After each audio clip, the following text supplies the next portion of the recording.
प्रतियोगी मैत्री इंस्टीट्यूट की इस सामान्य अध्ययन की श्रृंखला में आपका पुनः एक बार स्वागत है।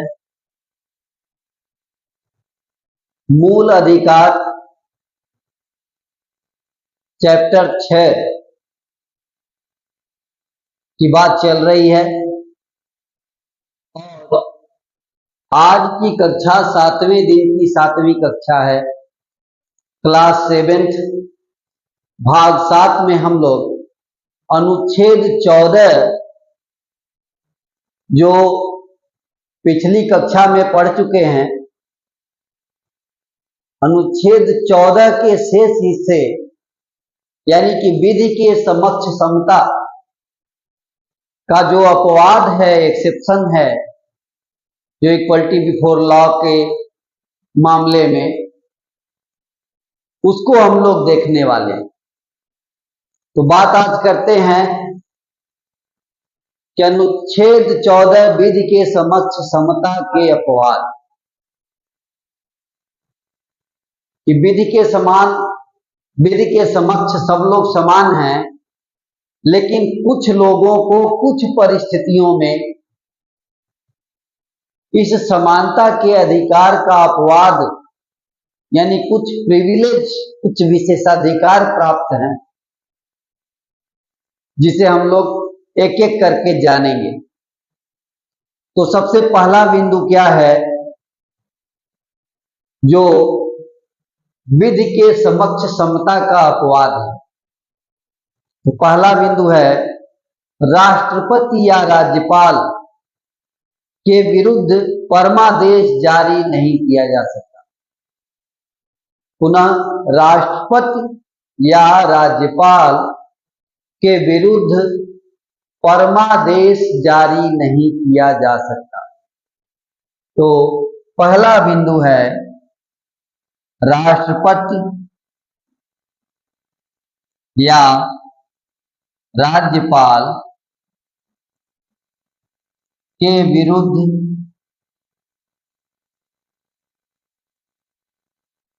विरुद्ध परमादेश जारी नहीं किया जा सकता। नहीं किया जा सकता।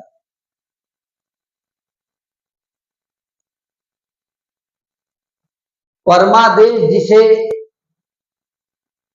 मेंडामस कहते हैं, इस लाइन को हम समझ लें कि भारत सरकार का कोई भी प्राधिकारी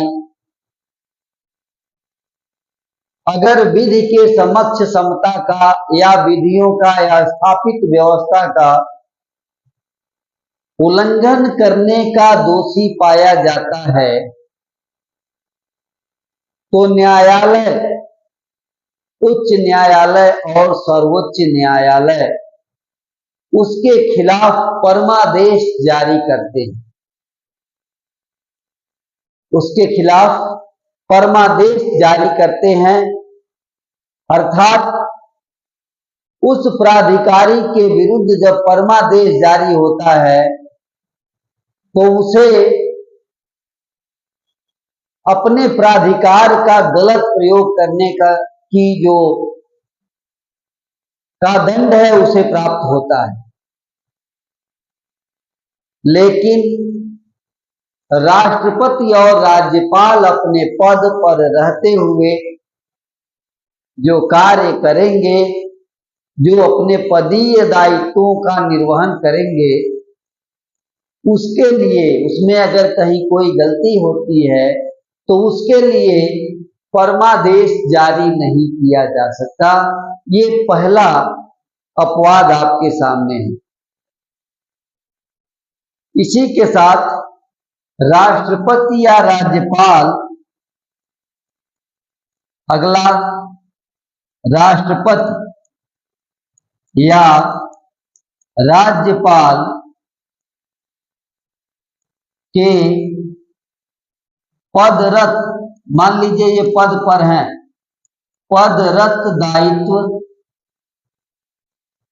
यानी अपने पद के दायित्वों का निर्वहन कर रहे हैं, के विरुद्ध किसी भी न्यायालय में कार्रवाई नहीं की जा सकती। पदरत दायित्व के विरुद्ध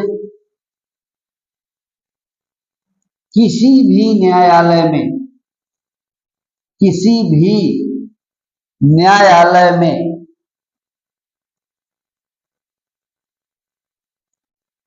कार्यवाही नहीं की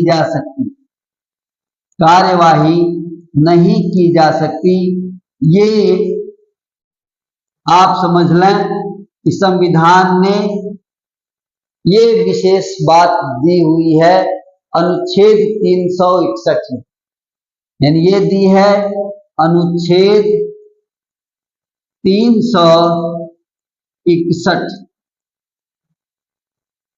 इसके अंतर्गत राष्ट्रपति और राज्यपाल अपने पदीय दायित्वों का निर्वहन करेंगे, अपने पद का कार्य करेंगे, तो उस कार्य के लिए अगर उसमें कहीं कोई मूल अधिकारों का भी वायलेशन होता है तो इसके लिए किसी न्यायालय में उनके विरुद्ध कार्यवाही नहीं की जा सकती। इसके अलावा और किसको विशेषाधिकार प्राप्त है, तो अगले पृष्ठ पर हम लोग चल के देखते हैं, पेज नंबर 2 पर, कि विदेशी राजनयिकों शासकों कई हैं, जिसमें विदेशी राजनयिक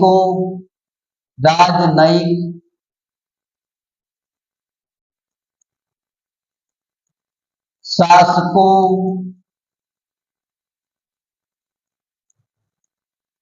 संयुक्त राष्ट्र संघ की भी बात इसमें कर लें। संयुक्त राष्ट्र संघ के भी, यानी संयुक्त राष्ट्र संघ और उसकी एजेंसियों को, संयुक्त राष्ट्र संघ और उसकी एजेंसियों को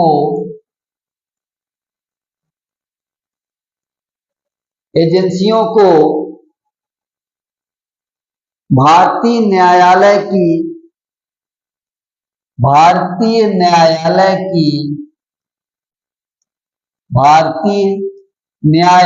की सिविल तथा आपराधिक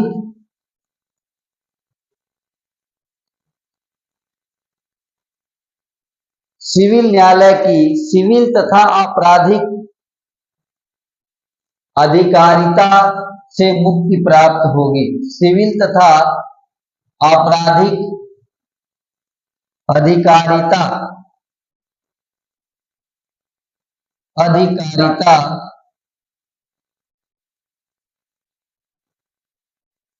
से मुक्ति प्राप्त होगी।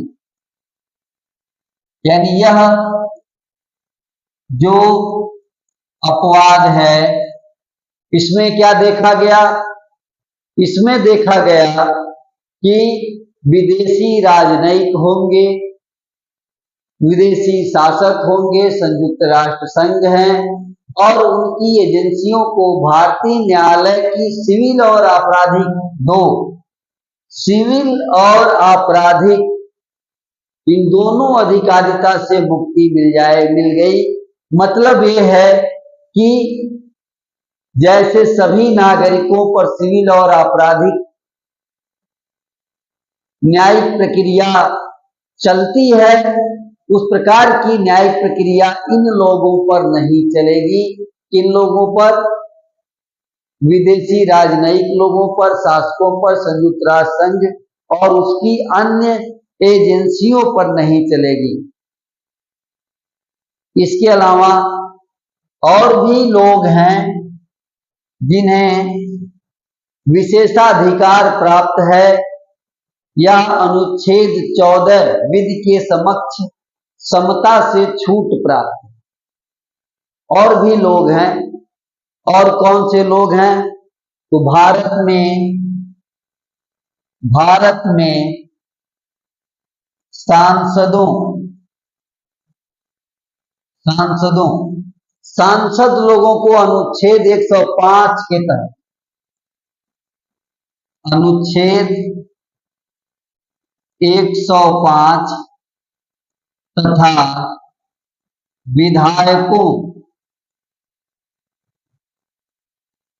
विधायकों अनुच्छेद 194, ये ध्यान रहे कि विधायक लोगों को अनुच्छेद 194 और सांसद लोगों को अनुच्छेद 105 को भी अनेक विशेषाधिकार प्राप्त हैं, को भी अनेक विशेषाधिकार प्राप्त हैं। विशेषाधिकार प्राप्त हैं। इसके अलावा सांसद लोग जो संसद में बातें कहेंगे उसके लिए उन्हें न्यायपालिका में दोषी नहीं ठहराया जा सकता या न्यायिक कार्यवाही उनके विरुद्ध नहीं हो सकती। तो संसद में संसदों द्वारा, यानी संसद में सांसदों द्वारा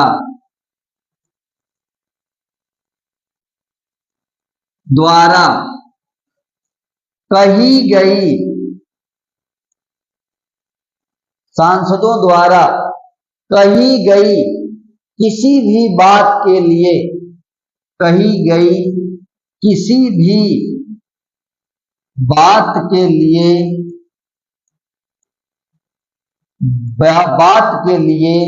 न्यायपालिका में न्यायपालिका के प्रति जवाबदेह नहीं होना पड़ता। न्यायपालिका के प्रति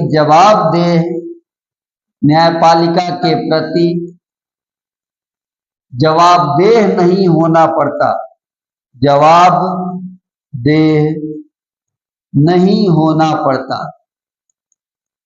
तो ये चीज देखा गया कि सांसद और विधायक लोगों को ये एक अधिकार अलग से प्राप्त कि सांसद अनुच्छेद 105 के तहत और विधायक लोग अनुच्छेद 194 के तहत इन लोगों को कई विशेषाधिकार प्राप्त हैं। जैसे संसद में सांसद लोग अगर कोई बात कहते हैं, किसी विषय पर कोई बात कहते हैं और उस बात में कहीं कोई गड़बड़ी है, गलत है, तो उसके लिए न्यायपालिका में उन्हें दोषी नहीं ठहराया जा सकता।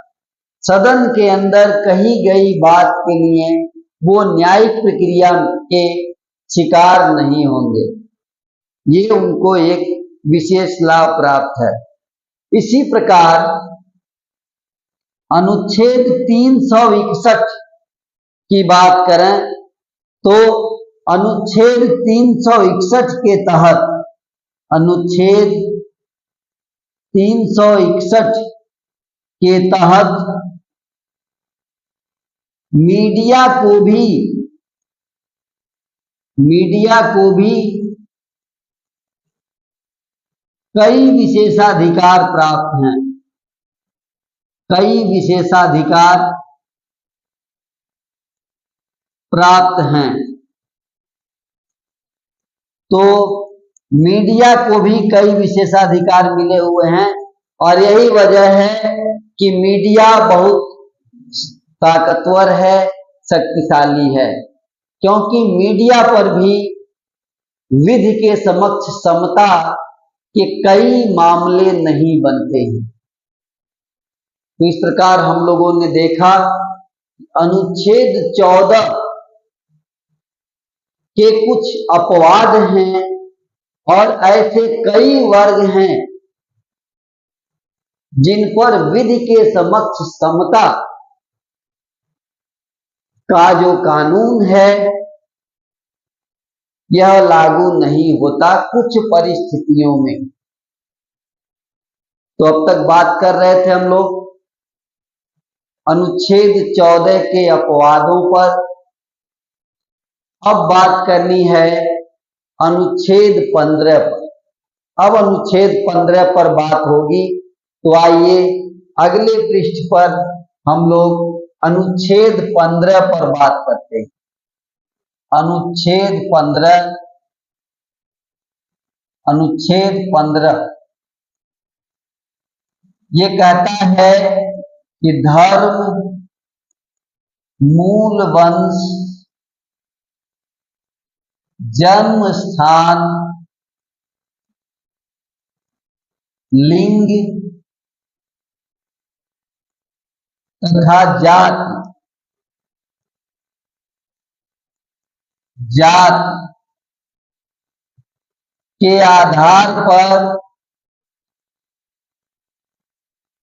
आधार पर विभेद से प्रतिषेध। तो अनुच्छेद 14 क्या है? अनुच्छेद 14 है कि जन्म, धर्म, मूल वंश, जन्म स्थान, लिंग और जाति के आधार पर किसी भी प्रकार के विभेद से रोक लगाई गई है राज्य पर। तो ये बात कि धर्म, मूल वंश, जाति, लिंग, जन्म स्थान इसके आधार पर कोई विभेद नहीं होगा। कौन कौन से ग्राउंड हैं? तो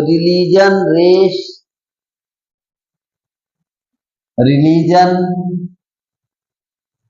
रेस, बर्थ प्लेस, जेंडर नहीं बल्कि सेक्स एंड कास्ट, इसके आधार पर विभेद नहीं करेगा राज्य। अब हम लोग अनुच्छेद 15(1) देखेंगे। अब बात करते हैं अनुच्छेद 15(1) की।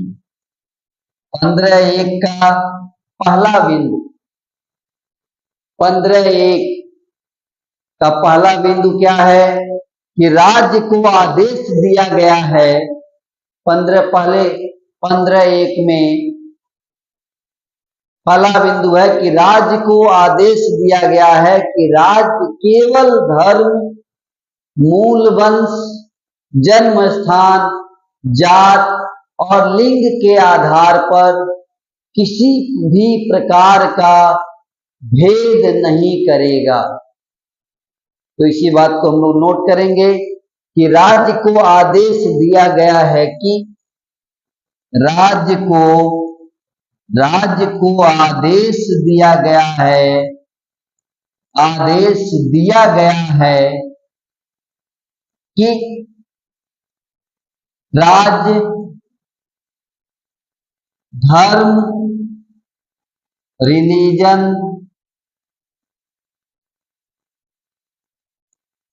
जन्म स्थान, मूल वंश, रेस, हम इंग्लिश लिख दे रहे हैं इस बार, जन्म स्थान,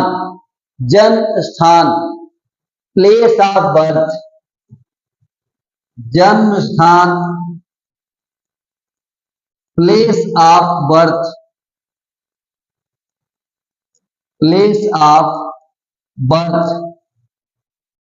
लिंग,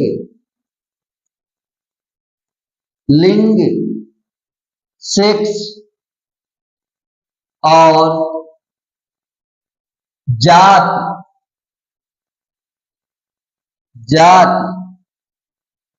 के आधार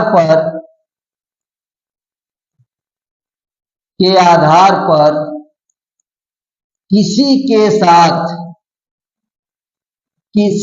साथ कोई भेदभाव नहीं करेगा। यहां एक शब्द है कि राज्य केवल, यहां एक शब्द है केवल, ये बहुत महत्वपूर्ण शब्द है।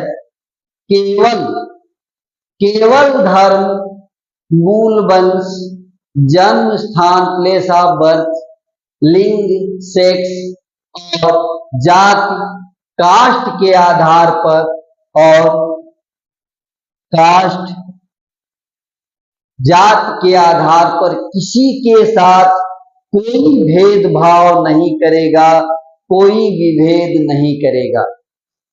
तो राज्य को ये आदेश है अनुच्छेद 15(1) में कि केवल जन्म स्थान, मूल वंश, धर्म, जाति, लिंग, इन 5 आधारों पर भेदभाव नहीं करेगा, केवल 5 आधार पर। इसका मतलब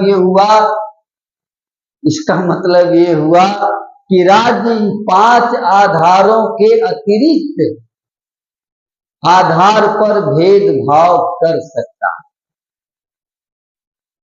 यहां केवल शब्द बड़ा महत्वपूर्ण है, ये ध्यान रखेंगे, केवल शब्द। इसके अलावा 15(1) में दूसरा बिंदु, पॉइंट नंबर 2,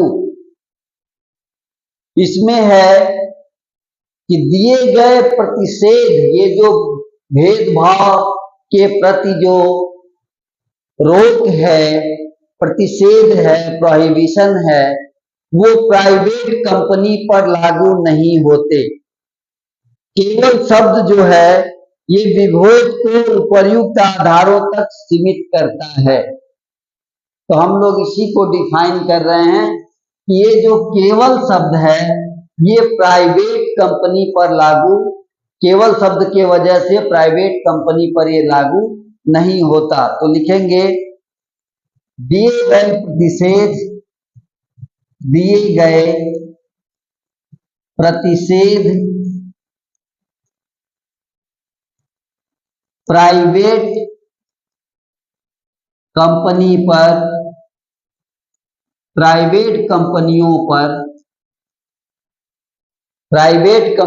पर लागू नहीं।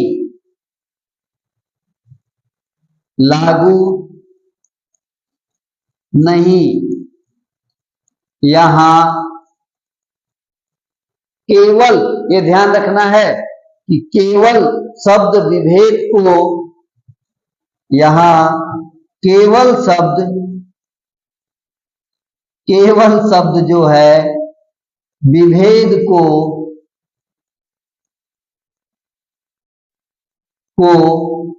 उपर्युक्त आधार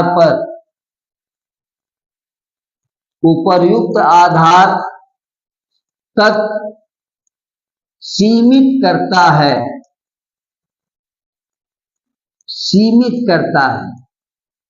तो ये देखा गया कि इन आधारों पर ये सीमित कर देता है। कहता है कि यहां जो केवल शब्द लिख दिया गया है, तो केवल का मतलब है कि अन्य बातों के आधार पर राज्य प्रतिषेध को बदल सकता है, मतलब अन्य बातों के आधार पर भेदभाव संभव है, 5 चीजों के आधार पर संभव नहीं है। और इस तरह से उदाहरण के लिए हम एक अपवाद देख लें कि कैसे है, वो है मातृत्व अवकाश।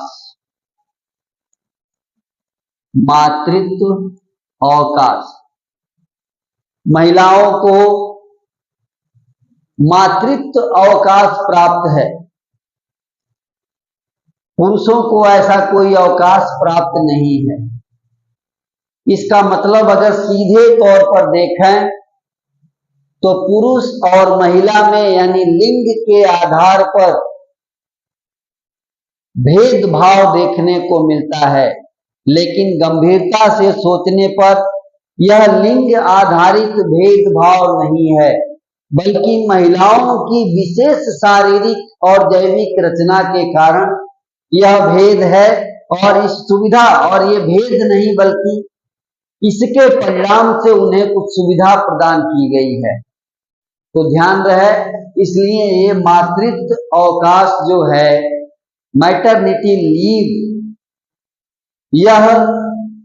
यह अनुच्छेद 15(1) के तहत केवल शब्द के होने के कारण महिलाओं की विशेष स्थिति को ध्यान में रख करके दिया गया है। तो अभी तक हम लोगों ने बात किया अनुच्छेद 15(1) पर। अब हम लोग देखेंगे अनुच्छेद 15(2). तो अब बात करते हैं अनुच्छेद 15(2). अनुच्छेद 15(2) इसके कुछ बिंदु अब हम लोग देखेंगे कि अनुच्छेद 15(2) में क्या है। 15(2) में है कि राज्य के साथ साथ प्राइवेट कंपनियों को भी आदेश है। क्या आदेश है? कि दुकानों, सार्वजनिक स्थानों, होटल, मनोरंजन स्थल या पूर्णतः या अंशतः राज्य निधि से पोषित जनता के लिए कुओं, तालाबों, सार्वजनिक समागम के स्थलों पर किसी भी के साथ भेदभाव नहीं किया जाएगा। तो ये है अनुच्छेद 15(2). तो यहां पर क्या है कि राज्य के साथ साथ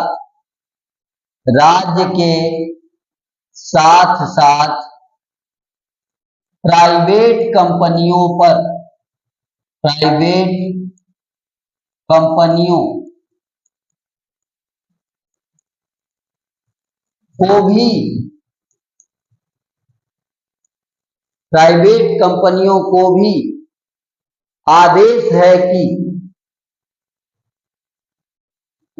कंपनियों को भी आदेश है कि कौन सा आदेश है? कि दुकानों,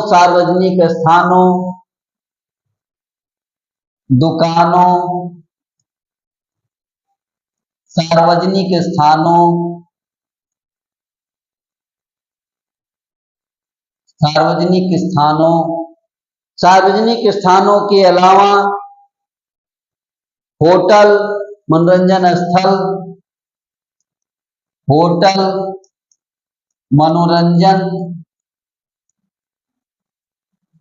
स्थलों पर या इसके अलावा या पूर्णतः या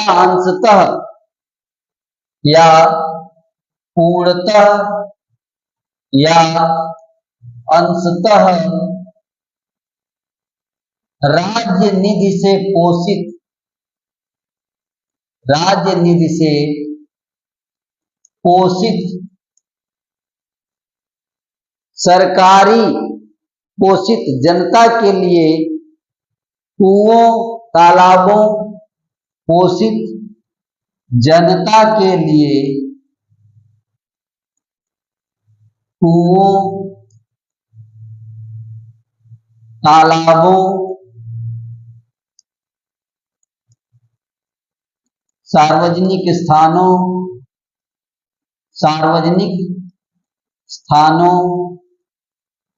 यानी इन्हें भी सम्मिलित कर लें।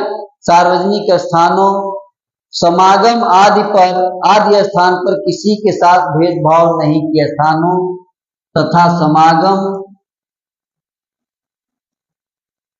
आदि पर किसी भी के साथ भेदभाव नहीं किया जाएगा। तो ये देखा आपने कि इसमें भी दो बिंदु है कि पूर्णतः या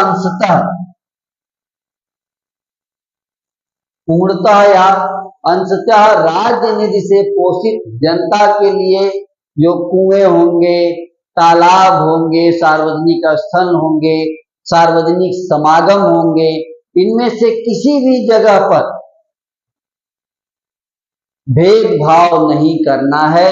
राज्य ऐसा कोई भेदभाव नहीं करेगा, न तो दुकानों पर, सार्वजनिक स्थानों पर, होटल, मनोरंजन आदि के साधनों पर किसी भी प्रकार का भेदभाव संभव नहीं है। इसके अलावा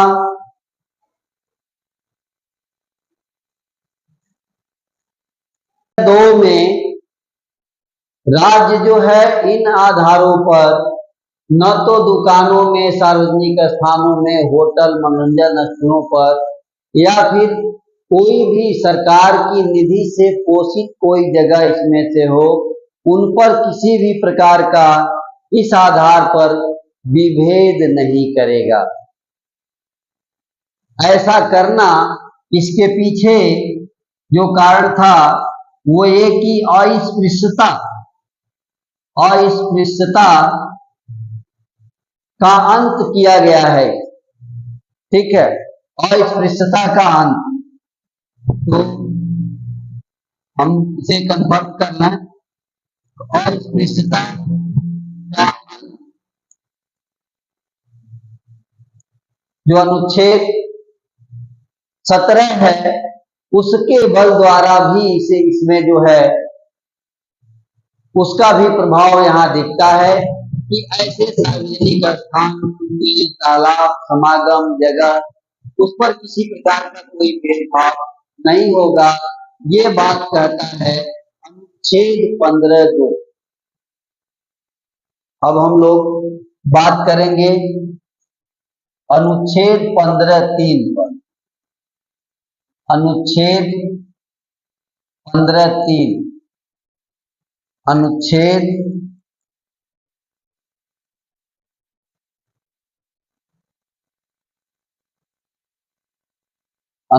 15(3) पर बात करेंगे हम लोग। ये एक बार गलती हो जाता है तो बार बार उसमें गलती होता है। अनुच्छेद 15(3), अब इसमें क्या क्या बिंदु हैं ये हम लोग देखेंगे। अनुच्छेद 15(3) क्या कहता है? तो अनुच्छेद 15(3) के द्वारा इसमें महिलाओं और बच्चों हेतु विशेष प्रावधान करने से नहीं रोकेगी। यानी कि इस अनुच्छेद की कोई भी बात, इसे नोट करेंगे, इस अनुच्छेद की कोई भी बात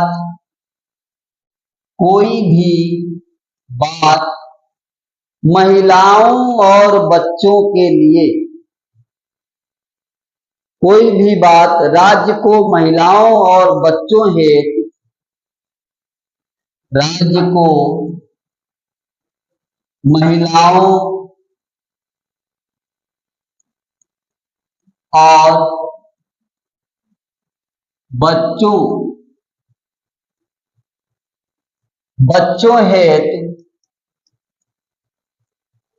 इनके लिए अगर कुछ करना चाहती, बच्चों हेतु विशेष प्रावधान करने से, विशेष प्रावधान करने से नहीं रोकेगी, नहीं रोकेगी।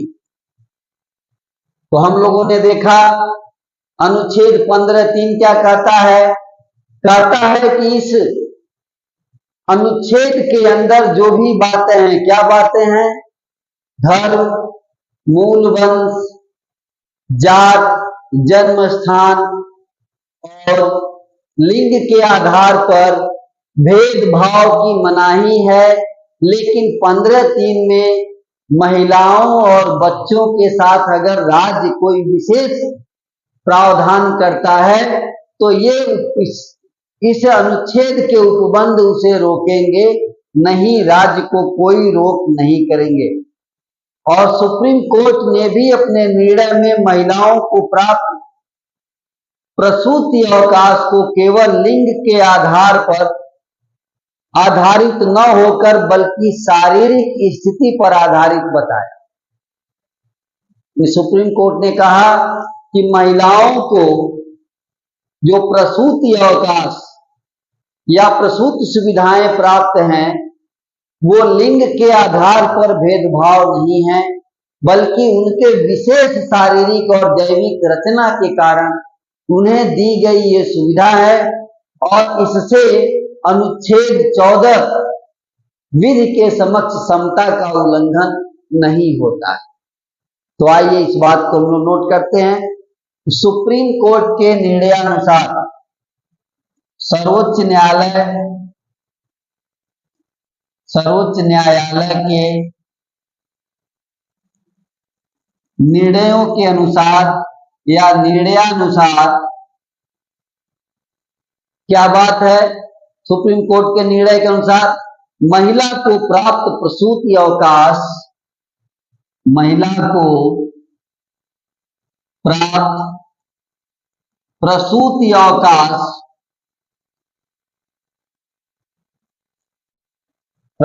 अवकाश महिलाओं को जो प्रसूति अवकाश प्राप्त है, प्रसूति अवकाश केवल लिंग पर आधारित न होकर, केवल लिंग पर आधारित न होकर, लिंग पर आधारित न होकर विशिष्ट शारीरिक स्थिति पर है, विशिष्ट शारीरिक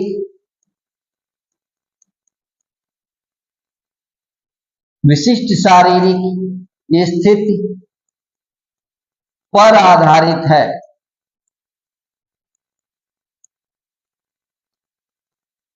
तो आपने देखा अनुच्छेद 15(3) के दूसरे बिंदु में, पहले बिंदु में कहा गया महिलाओं और बच्चों के लिए विशेष प्रावधान किए जा सकते हैं, और दूसरे बिंदु में इसको स्पष्ट किया गया, सर्वोच्च न्यायालय ने भी स्पष्ट किया कि महिलाओं के लिए जो प्रसूति अवकाश है उसे लिंग के आधार पर भेदभाव नहीं समझा जाना चाहिए, क्योंकि महिलाओं की विशिष्ट शारीरिक रचना, विशिष्ट रचना के आधार पर उन्हें ये सुविधा प्रदान की गई है। केवल महिलाओं द्वारा संचालित शिक्षण संस्थानों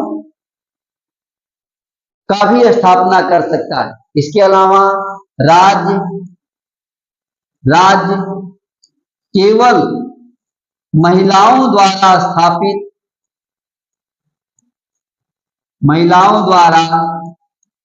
स्थापित शिक्षण संस्थाओं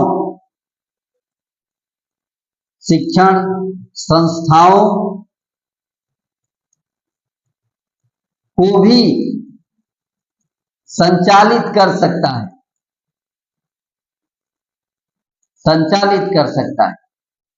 तो इस तरह से आपने देखा कि राज्य को महिलाओं और बच्चों के प्रति यह स्पष्ट किया गया है कि न तो ये लिंग भेद नहीं है, जैसा कि महिलाओं के प्रसूति अवकाश, और चाहे महिलाओं द्वारा स्थापित कोई अलग स्कूल कॉलेज की व्यवस्था, इसलिए हमारे यहाँ महिला कॉलेज की तमाम व्यवस्था है, महिला कॉलेज, महिला स्कूल की, बालिका स्कूल की। तो इस प्रकार यह अनुच्छेद 15(1) और 2 का अपवाद है, यानी इस तरह से जो बातें हैं ये उपर्युक्त बातें अनुच्छेद 15(1) तथा 15(2) के अपवाद हैं, यानी इन्हें 15(1)(2) का अपवाद समझिए कि किस प्रकार ये जो है अलग से व्यवस्थाएं की गई हैं। तो आपने देखा अनुच्छेद 15(3), अब 15(3) के बाद अनुच्छेद 15(4) आपको देखना है, तो बात करते हैं हम लोग अनुच्छेद 15(4),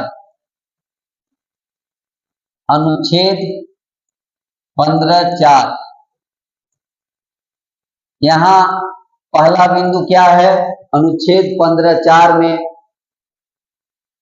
पहले संविधान संशोधन अधिनियम 1951 की बात करें, इसके आधार पर जोड़ा गया। इसमें क्या जोड़ा गया कि राज्य मेडिकल कॉलेज और इंजीनियरिंग कॉलेजों में, मेडिकल और इंजीनियरिंग कॉलेजों में विभिन्न जाति और समुदाय के जो कुछ निश्चित अनुपात में स्थानों को निर्धारित करेगा। यहां सामाजिक रूप से पिछड़े वर्गों के लिए इंजीनियरिंग कॉलेज और मेडिकल कॉलेज में स्थानों को आरक्षित करने की बात की गई है। और यह बात पहला संविधान संशोधन अधिनियम 1951 के आधार पर किया गया है। सर्वोच्च न्यायालय ने भी इसे मान्यता प्रदान की है कि राज्य क्या कर सकता है? इंजीनियरिंग कॉलेज, मेडिकल कॉलेज शिक्षण संस्थानों में सामाजिक रूप से पिछड़े समुदायों को कुछ अनुपात में उनके लिए सीटें आरक्षित कर सकता है। तो आइए इस बात को हम लोग नोट करते हैं कि राज्य मेडिकल और इंजीनियरिंग कॉलेजों में, राज्य मेडिकल और इंजीनियरिंग, मेडिकल और इंजीनियरिंग कॉलेजों में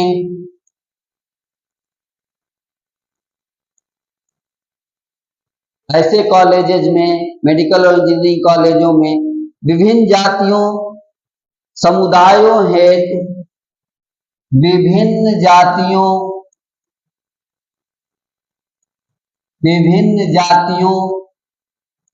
समुदायों हेतु, यानी विभिन्न जाति और समुदाय के लिए कुछ निश्चित अनुपात में हेतु, कुछ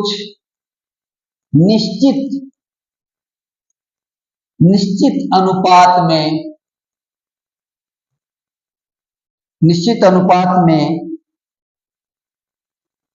स्थानों को आरक्षित करना, स्थानों को आरक्षित करना।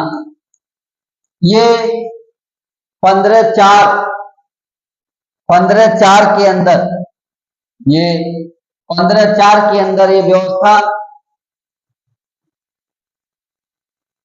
कि किस प्रकार 15(4) में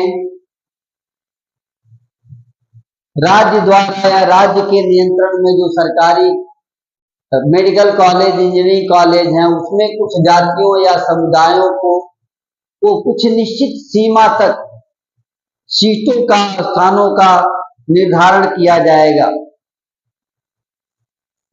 इसी में आगे स्पष्ट किया गया है सामाजिक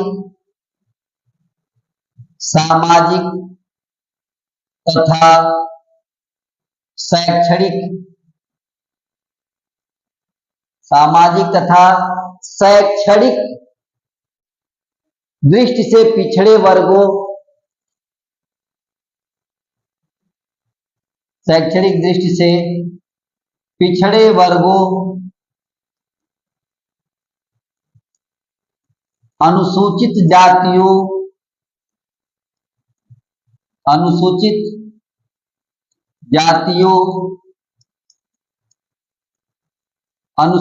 जनजातियों,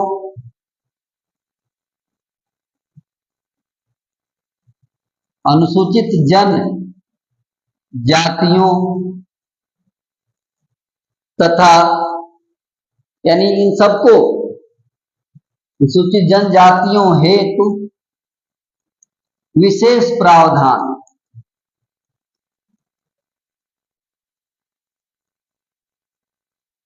यानी राज्य सामाजिक और शैक्षणिक दृष्टि से पिछड़े वर्ग, अनुसूचित जाति, अनुसूचित जनजाति के लिए विशेष प्रावधान कर सकता है और इस तरह से यहाँ से रिजर्वेशन की व्यवस्था सामाजिक रूप से पिछड़े समुदायों के लिए, अनुसूचित जनजाति और अनुसूचित जाति के जाति वर्गों के लिए भी आरक्षण की व्यवस्था यहाँ के माध्यम से की गई है।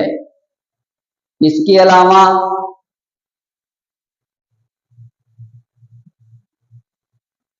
यहाँ भी 15(1) और 2 का अपवाद है। यह भी यानी ये जो उपर्युक्त हैं ये भी 15(1) और 2 के क्या होंगे? उपर्युक्त अनुच्छेद 15(1) व 15(2) के अपवाद हैं। तो हम लोगों ने देखा कि यहां से आरक्षण की व्यवस्था 15(4) से की गई है, 15(4) के माध्यम से, और प्रथम संविधान संशोधन 1991 में जोड़ा गया। 1951 में प्रथम संविधान संशोधन, प्रथम संविधान संशोधन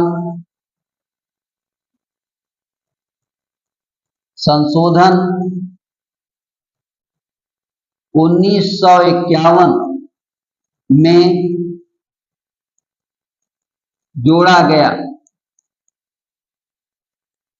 तो ये बातें मिली 15(4) में। 15(4) को फिर से हम लोग एक बार देख लें कि 15(4) कहता है कि राज्य द्वारा मेडिकल कॉलेज, इंजीनियरिंग कॉलेज में विभिन्न जाति और समुदाय के लिए कुछ सीमा तक, कुछ अनुपात में स्थानों को आरक्षित करने की बात करता है।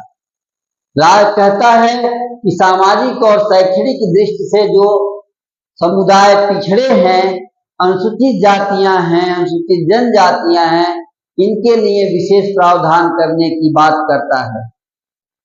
और ये प्रथम संशोधन से ही, प्रथम संशोधन, संविधान का पहला संशोधन अधिनियम 1951 द्वारा इसे सम्मिलित किया गया, जोड़ा गया। तो इस प्रकार 15(4। अब 15(5) की बात करेंगे हम लोग। अनुच्छेद 15(5), अनुच्छेद 15(5। तो आइए अनुच्छेद 15(5) की बात करते हैं। 15(5) में क्या है? अनुच्छेद 15(5) का पहला बिंदु हम लोग देखेंगे। प्रथम बिंदु क्या है इसका? तो पहला है कि ये अनुच्छेद 15(5) जो है वो 93वें संविधान संशोधन अधिनियम 2005 में जोड़ा गया। तो सबसे पहले यह अनुच्छेद 93वें संविधान संशोधन अधिनियम, 93वें संविधान संशोधन अधिनियम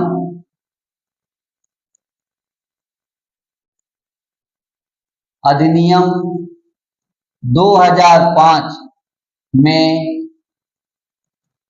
जोड़ा गया। कब जोड़ा गया इसे? इसे 93वें संविधान संशोधन अधिनियम 2005 में यह अनुच्छेद जोड़ा गया। कौन सा अनुच्छेद? 15(5). कौन सा अनुच्छेद? 15(5) को 93वें संविधान संशोधन अधिनियम में इसे जोड़ दिया गया। और इसमें क्या किया गया? किसी भी शैक्षणिक संस्थान, चाहे वो सरकारी हो चाहे गैर सरकारी हो, में नामांकन हेतु पिछड़े वर्ग के लिए विशेष प्रावधान करने की बात की गई। तो किसी भी शैक्षणिक संस्थान, किसी भी शैक्षणिक संस्थान, शैक्षणिक संस्थान। अब यहां पर सरकारी या गैर सरकारी, सरकारी या गैर सरकारी कोई भी था, यहां पर दोनों को सम्मिलित किया गया। में नामांकन हेतु पिछड़े वर्गों के लिए, में नामांकन हेतु, नामांकन हेतु पिछड़े वर्गों के लिए, पिछड़े वर्गों के लिए विशेष प्रावधान, विशेष प्रावधान की व्यवस्था की गई, विशेष प्रावधान किया गया। तो विशेष प्रावधान किया गया 93वें संविधान संशोधन अधिनियम 2005 में जो 15(5) जोड़ा गया।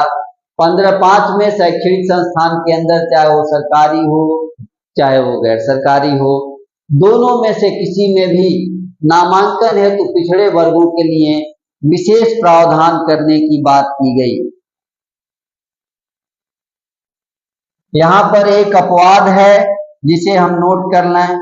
अपवाद ये है, अपवाद अल्पसंख्यक शिक्षण संस्थान, अल्पसंख्यक और निजी शिक्षण संस्थान,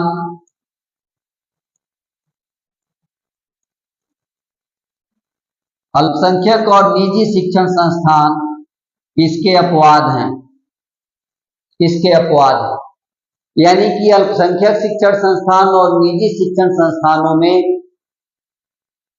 नामांकन के लिए पिछड़े वर्गों के लिए विशेष प्रावधान नहीं किया जा सकता, क्योंकि इन्हें अपवाद में छूट प्रदान की गई है।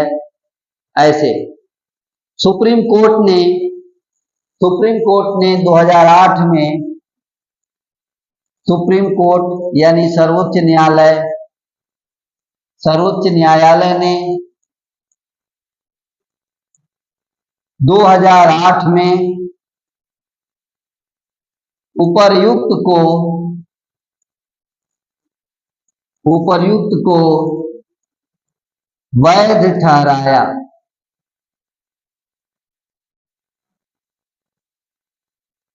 वैध ठहराया। यानी सुप्रीम कोर्ट ने भी वैध ठहरा दिया। अशोक कुमार बनाम भारत संघ 2008, चाहे तो इसे मेंशन कर लें, अशोक कुमार बनाम भारत संघ 2008। इस तरह से अनुच्छेद 15(5) शैक्षणिक संस्थानों में नामांकन के लिए, शैक्षणिक संस्थानों में नामांकन के लिए, शैक्षणिक संस्थानों में शिक्षा ग्रहण करने के लिए 15(4) की व्यवस्था 15(5) की व्यवस्था करके आरक्षण की व्यवस्था की गई। इस तरह 15 अनुच्छेद 15 में इन बातों को समावेश किया गया। आइए इन अनुच्छेदों को एक बार देख करके आज की कक्षा को समाप्त करें। बात होनी है अनुच्छेद 14। शुरुआत हुई थी 14 में विधि के समक्ष जो समता के अपवाद हैं वहां से कुछ अपवाद हैं वो देख लें। सबसे पहले अनुच्छेद 14 कहता क्या है? अनुच्छेद 14 कहता है विधियों के समक्ष समता, विधि के समक्ष समता और विधियों का समान संरक्षण। ये दो बातें हम लोगों ने पिछली कक्षा में पढ़ी। भारत में विधि के समक्ष समता जो कि मूल तत्व है, जो संविधान का मौलिक ढांचा है, विधि के समक्ष समता, विधि का शासन, इसके कुछ अपवाद हैं और वो अपवाद आपके सामने हैं। Exceptions of the equality before law. इसके अपवाद ये हैं कि राष्ट्रपति और राज्यपाल के विरुद्ध फरमादेश जारी नहीं हो सकता, रिट जारी नहीं हो सकती।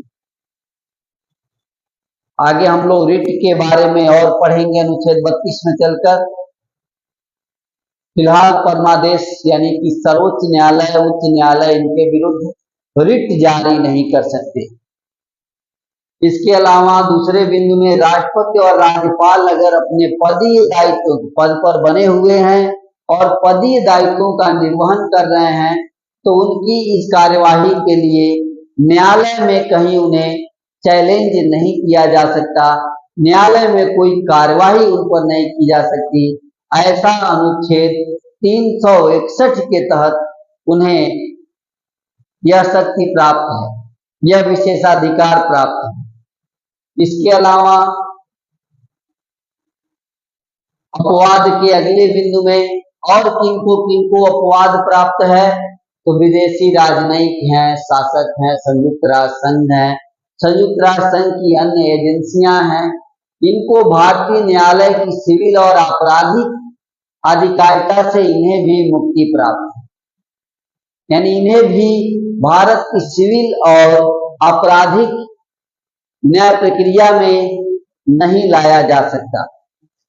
इसके अतिरिक्त भारत में सांसद लोग अनुच्छेद 105 के तहत और विधायक लोग अनुच्छेद 194 के तहत ये लोग अनेक विशेषाधिकार इन लोगों को प्राप्त है, अनेक विशेषाधिकार। ये लोग संसद में, सांसद लोग संसद में जो भी बात कहते हैं उनके लिए उन्हें न्यायपालिका के प्रति उन्हें जवाबदेह नहीं होना पड़ता, कहीं कोई न्यायिक कार्यवाही उनके ऊपर नहीं बनती। और ये अनुच्छेद 361 के तहत मीडिया को भी कई विशेषाधिकार प्राप्त है। इसी वजह से मीडिया बहुत शक्तिशाली होती है और मीडिया को ढेर सारे विशेषाधिकार प्राप्त हैं अनुच्छेद 361 के अंतर्गत। इस तरह से हम लोगों ने देखा कि अनुच्छेद 14 के अपवाद क्या क्या है। अब बात करेंगे हम लोग अनुच्छेद 15। तो आइए अब अनुच्छेद 15 की बात करते हैं, अगले अनुच्छेद की बात करते हैं। अनुच्छेद 15 कहता है धर्म, मूल वंश, जन्म स्थान, लिंग और जात के आधार पर किसी भी प्रकार का विभेद से रोक लगाता है, प्रतिषेध करता है। 15(1) कहता है, अनुच्छेद 15(1) कहता है कि राज्य को आदेश दिया गया है कि राज्य केवल धर्म यानी रिलीजन, जन्म स्थान प्लेस ऑफ बर्थ, मूल वंश रेस, लिंग सेक्स और जात कास्ट के आधार पर किसी के साथ कोई भी भेद नहीं करेगा। ध्यान रखेंगे 5 आधार: जन्म स्थान, मूल वंश, जात, लिंग और धर्म। इन 5 आधारों पर कोई भेदभाव नहीं करेगा, यह अनुच्छेद 15(1) कहता है। 15(1) कहता है कि प्राइवेट कंपनियों पर लेकिन ये लागू नहीं है। यहाँ एक शब्द है केवल, केवल शब्द की वजह से बात आगे बढ़ती है। अनुच्छेद 15(1) कहता है कि केवल 5 आधारों पर प्रतिबंध है, 5 के अलावा अन्य मामलों में भेदभाव हो सकता है और इस आधार पर प्राइवेट कंपनियों में कोई भेदभाव की मनाही नहीं है। उसके अलावा केवल शब्द के आधार पर ही इन 5 आधारों पर इसे सीमित कर दिया गया है। उदाहरण में देखें तो मातृत्व अवकाश की बात कर लें। मातृत्व का अवकाश, जैसा कि पुरुष को कोई अधिकार प्राप्त नहीं है अवकाश इस तरह से, तो पुरुष को अवकाश न होना, महिला को अवकाश होना, यह ऊपर से लिंग भेद दिखाई देता है, लेकिन इसे स्पष्ट किया गया कि यह लिंग भेद नहीं है। बाद में सर्वोच्च न्यायालय ने भी स्पष्ट किया कि यह लिंग भेद नहीं है, महिलाओं की विशेष शारीरिक और जैविक स्थिति के कारण उन्हें ये विशेषाधिकार और सुविधाएं दी गई हैं। तो हम लोगों ने देखा 15(1). अब बात करेंगे हम लोग 15(2). अनुच्छेद 15(2) क्या कहता है? अनुच्छेद 15(2) कहता है कि राज्य के साथ प्राइवेट कंपनियों को भी आदेश है। क्या आदेश है भाई? इस बार राज्य के साथ साथ प्राइवेट कंपनियों को भी आदेश है कि दुकानों, सार्वजनिक स्थानों, होटल, मनोरंजन स्थलों पर या फिर पूर्णतः या अंशतः राज्य निधि से पोषित जनता के लिए कुएं, तालाब, सार्वजनिक स्थान, सार्वजनिक समागम आदि पर किसी भी प्रकार का भेदभाव नहीं किया जाएगा। ये अनुच्छेद 15(2) कहता है। यानी यहाँ प्राइवेट कंपनियों को भी आदेश दिया गया है कि दुकानों, सार्वजनिक स्थानों, होटल, मनोरंजन स्थल और पूर्णतः या अंशतः राज्य विधि से पोषित जनता के लिए जो कुएं, तालाब, पोखरे, समागम, सार्वजनिक स्थल हैं, उन पर किसी के साथ कोई भेदभाव नहीं किया जा सकता। और यहाँ पर हम अस्पृश्यता, छुआछूत को मिटाने का भाव यहाँ देखने को प्राप्त होता है। इस अनुच्छेद से छुआछूत, अनटचबिलिटी और अस्पृश्यता को मिटाने का भाव यहाँ पर देखने को मिलता है। ये बात आप नोटिस करेंगे अनुच्छेद 15(2) के अंदर। इसके बाद अनुच्छेद 15(3) का नंबर आता है। अनुच्छेद 15(3) कहता है संविधान का 19 अनुच्छेद की कोई भी बात राज्य को महिलाओं और बच्चों हेतु विशेष प्रावधान करने से नहीं रोकेगी। अनुच्छेद 1 और 2 में प्रावधान किए गए कि भेद नहीं होगा। तीसरे में कहा गया कि महिलाओं और बच्चों के लिए विशेष प्रावधान किए जाएं। महिलाओं और बच्चों के लिए क्या विशेष? सर्वोच्च न्यायालय ने भी अपने निर्णय में कहा कि महिला को जो प्राप्त प्रसूति अवकाश है वो केवल लिंग पर आधारित नहीं है, यह विशिष्ट शारीरिक स्थिति पर आधारित है। यानी लिंग आधारित मानकर लिंग भेद न माना जाए, यह शारीरिक स्थिति पर आधारित है। राज्य केवल महिलाओं द्वारा स्थापित कॉलेज भी संचालित कर सकते।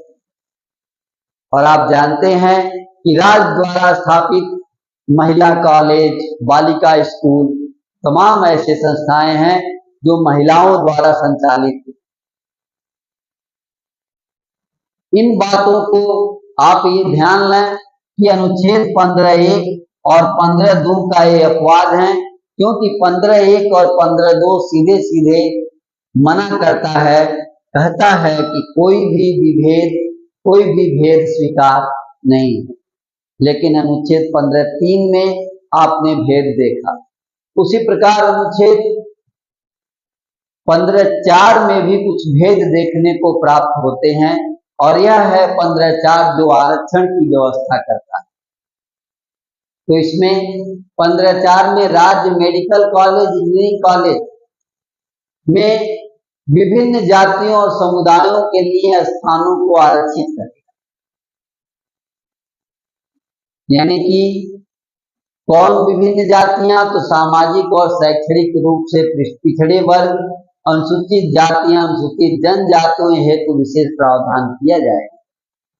यानी यहाँ शैक्षणिक संस्थानों में प्रवेश के लिए अनुच्छेद 15(4) में रिजर्वेशन की व्यवस्था की गई है, आरक्षण की व्यवस्था की गई है, और यह 15(1), 15(2) का अपवाद है। और इसे पहले संविधान संशोधन 1951 में जोड़ा गया। यह मूल संविधान में नहीं था, 15(4) 1951 के पहले संविधान संशोधन में शामिल किया गया। इस प्रकार सामाजिक और शैक्षणिक रूप से पिछड़े वर्गों, अनुसूचित जातियों, अनुसूचित जनजातियों के लिए विशेष प्रावधान किया गया, आरक्षण की व्यवस्था की गई शिक्षण संस्थानों में। अभी ये पर्याप्त नहीं था 15(4), तो अनुच्छेद 15 में एक और संशोधन किया गया, 93वां संविधान संशोधन अधिनियम 2005, और 2005 में संशोधन करके 15(5) जोड़ा गया। 15(5) में क्या हुआ कि किसी भी शैक्षणिक संस्थान, चाहे वो सरकारी हो चाहे गैर सरकारी हो, में नामांकन हेतु पिछड़े वर्गों के लिए विशेष प्रावधान करने की बात कही गई। अनुच्छेद 2005 में अनुच्छेद 1993 संविधान संशोधन अधिनियम 2005 अनुच्छेद 15(5) के अंतर्गत, और इस तरह से अल्पसंख्यक और निजी संस्थानों को इसके लिए छोड़ दिया गया कि अल्पसंख्यक और निजी संस्थानों में व्यवस्था नहीं रहेगी, नामांकन में सुविधा नहीं मिलेगी। यह 2008 के अशोक कुमार बनाम भारत संघ के मामले में भी सर्वोच्च न्यायालय ने इसे वैध ठहराया, 2005 के 93वें संविधान संशोधन अधिनियम को, जिसके माध्यम से पिछड़े वर्गों को सरकारी और गैर सरकारी शिक्षण संस्थानों में नामांकन हेतु सीटों को आरक्षित करने की बात की। अब अगली कक्षा में हम लोग अनुच्छेद 16 देखेंगे। आज अनुच्छेद 15 हम लोगों ने पूरा किया। अनुच्छेद 15(1), 15(2), 15(3), 15(4) और 15(5) आपने देखा, और इसके अंदर प्रावधानों को भी देखा। आज के लिए इतना ही, धन्यवाद।